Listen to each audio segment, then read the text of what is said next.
Hello and welcome to the Liverpool versus Burnley pre-match build-up. Am I excited for this one? Yes, I am excited for this one, and we go into why I am excited about this match very, very soon. But I will actually be missing the match. It is the last match of the last, the only match of the last 9 that I will unfortunately be missing. So when I want to do watch-alongs, they will be for the rest of the matches in the Premier League and the Champions League. But this was meant to be my first watch-along on YouTube, and unfortunately it will not happen because plans before this channel was made were made before it. So yeah, they have to come in over, unfortunately, guys. But yeah, there will be a watch-along when Liverpool play from now on. And yeah, please, if you'd like that, watch out on match days. I'll probably be streaming half hour before the game kicks off. And yeah, come join me. So obviously, we're talking about Liverpool versus Burnley at Anfield. It is the 12 o'clock kickoff on Sunday, which sucks because half the reason I'm missing that is because I have my own football match to play. And then the plans, like I say. So Sean Dyche's men are coming to Anfield, where I am pretty positive we will get a result. Obviously, Liverpool still being in second spot, a point behind City. Burnley are actually all the way down in 16th. So they still have a little battle on their hands, but I think we might be a bit much for them. Burnley, they've not had the best away record this season. They've actually lost 8, drawn 4 and won 3. So it's not really the form you want to keep your mid-table or a bit higher. The 8 losses, it'll be interesting to see what teams they're actually to. But they only do concede 1.83 goals per match, which obviously that is over all of their games, not just their away games. So it'll be interesting to see how many they concede away from home. And they only make around 350 passes per match with an average of 71 pass accuracy, which is okay for a team like Burnley, who do play maybe a bit of long ball sometimes. But yeah, it's not bad. The average probably has gone up a bit from the beginning of the season. Obviously, if they had carried on that form from the beginning of the season, I'd say this would be a walkover. But they had that stint at the beginning of the season, which was terrible. And yeah, they seemed to come out the other side. They started together, got rid of the Europa League, and they started picking up points and results, which is always good for them. They do have a couple of in-form players at the moment. You know, Ashley Barnes and Chris Wood. I think Ashley Barnes has 9 goals. And he has scored a few in the last few matches, looking good. Same with Chris Wood. He's got 7 goals. And they are danger men, the big tool, hold up the ball, flick the ball on players, which sometimes we struggle against. Depends if they're going to aim for Matip or they're not going to be smart and they're going to sit on Van Dijk, which would not be a very, very clever thing for them to do. And also from the midfield, we've got to watch out for Ashley Westwood and Goodmanson as well, especially after the last couple of matches. Goodmanson's been quite in form. Westwood's got 6 assists this season and Goodmanson's got 5. Now, these stats don't sound great compared to some of the higher teams, but where they are in the table, these are very, very good stats. And they could cause us a problem with the long balls, corners, set pieces, but we've actually been very, very solid. I didn't know that we are actually the team who have scored the most goals from set pieces this season, which is crazy. If you Liverpool fans can tell me where they came from, I'd love to know, because I can't really remember us scoring from many set pieces. But yeah, Burnley are one of the, I wouldn't say Stoke light, I think that might be a bit disrespectful to Burnley, because they do play along the floor sometimes as well. But yeah, they definitely have the tall, powerful players, which can cause us problems. And they've got someone like Peter Crouch on the bench. You never know. He could come on and nick a goal. He does that all the time. But yeah, so Burnley, on their side of things, anything out of this game, a draw will be a great point away at a club like Liverpool. And yeah, we talk about how they might play in a bit. But yeah, we go on to Liverpool, obviously playing at home with 1-12, drawn 2. And over the season, obviously I can't just get the home games right now, because I didn't really look at that. But we have only conceded 0.5 goals per match. So we're not even conceding 1 a match, obviously averaging. And we're actually scoring 2.13 per match, which is good. But we've had a lot of 1-0s in December, but then we have had our 5-0. So you never know. This could be a 1-2-0 game. This could be a 5-0 game. You never know at Anfield against any team. It could be Arsenal, it could be Cardiff. You never ever know what Liverpool turn up at Anfield, but you know that they can turn up and play really, really well. And as you know, we are a passing team. At the moment, we are averaging about 603 passes per match with an average pass accuracy of 85%, which is incredible. 85% for any team. That is minimal ball loss during a game, and that's down to our style. You know how we play, and we will carry on playing that way. That has a thing I said on my predicted 11 video. If you want to check that out, it is on the channel.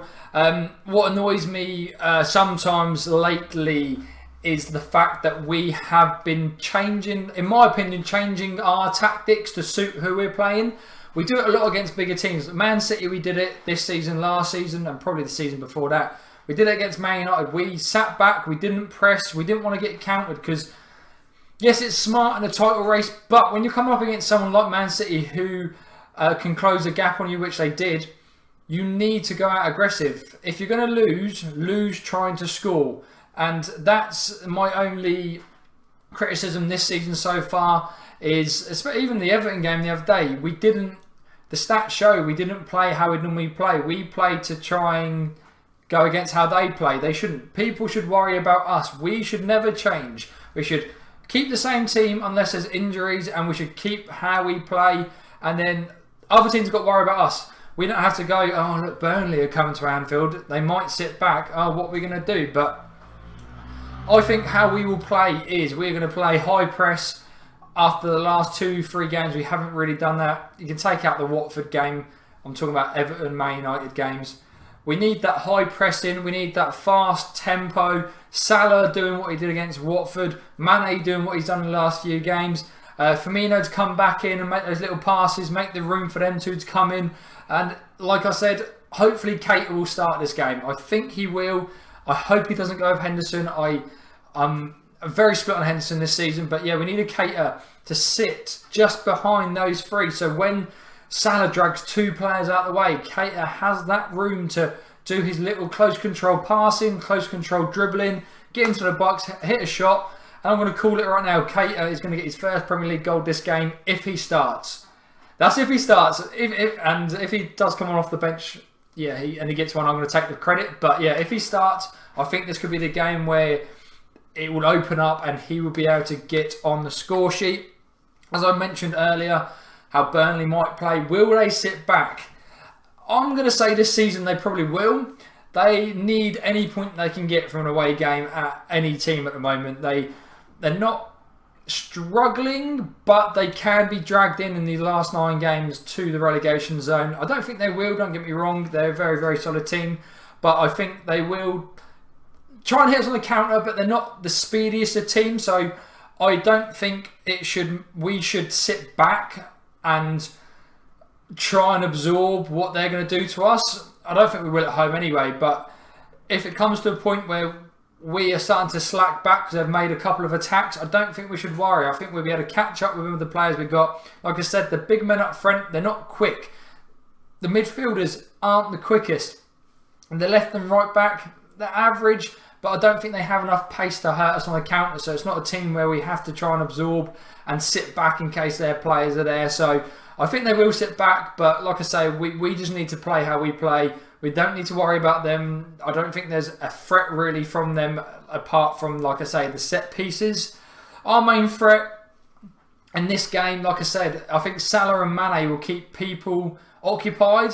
And I think if Naby Keita does start, like I said a minute ago, this could be the game where he is our main threat, or even Bobby Firmino playing in that little role he does. The wide men drag players away so those men can get through the middle, or opposite. Naby Keita and Firmino or Wijnaldum, whoever's in that midfield, drag the players away. Robertson, Alexander-Arnold going down the wings. They drag these players away, which gives Salah and Mane the space to come in. And that's where I think last season Salah was so pivotal, is players were getting dragged away, and if he had a one-on-one or even a 2-on-1 or a 3-on-1 sometimes, he'd do a little dink, little trick, cut in, cut out, and bang, score. Yes, he hasn't been up to that this season, but he's still been incredible. So one of those middle midfielders, Naby Keita, or maybe just a bit further up, Firmino, they could be our main threat in this game, to be honest with you. And I see Firmino getting a goal in this kind of game as well. Obviously, they have Tarkowski, who we've been linked with before. He's a good player against lesser opposition. I think we have the quality to really cause their centre-back pairing a problem. But other than that, you look at our bench. Obviously, Oxlade-Chamberlain coming back on Friday against Derby. We'll find out how he plays, which is tonight, as I'm recording this on Friday. And that's the kind of player we need to come into with more options in that attacking sense. And if he can bring any form back what he had last season, especially at Champions League run, it was all of him, like forcing the team through. If we can get Ox going back like that, then that'd be incredible. But yeah, on the bench, Origi played okay and then wasn't very good against Everton. Sturridge never really comes on anymore, makes an impact. Lallana, again, doesn't really make an impact. So that just leaves one man who could make an impact and be a threat off the bench if we need it. And that is obviously Shaqiri. He's been out of favour the last couple of weeks. He has come on and not performed to his level. We haven't really seen a sub-appearance or an appearance when he has started a game like he did at the Man United game when we won 3-1 when he came on and scored 2 goals. I don't know if it's game time which is affecting that or confidence, but when he's coming on, especially in the last few games when he has actually come on for a good amount of time, we seem to try and rush things, and he's hitting like cross-field balls with his left foot trying to get Robertson in, and they're just hitting the middle of the box for their centre-backs to sweep up, or they're going too far, or he's trying a pass and it's just not coming off. So I don't know if it's a confidence thing or just a playing time thing, but a team like Burnley, we really could do with freshening nearer to the ends, 20-30 minutes left. We need someone who can make those passes, who can make the runs. It will be Shaqiri.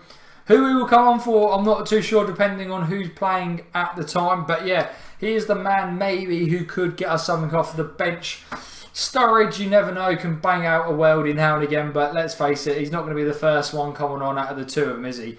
But guys, if you do agree with anything I've said, please let me know down in the comment section, or if you have any comments you want me to answer, yeah, go down, questions, comments, whatever you like in the comment section. I'll read all of them. Don't forget to like the video and obviously subscribe to the channel where we CBBC.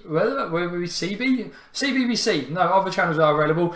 No, where we will be seeing other content around Liverpool. Obviously, it's this. I think this will be my 3rd video on the channel, and I'm enjoying it already. So yeah, guys, thanks for watching, and I hope you all enjoyed the game.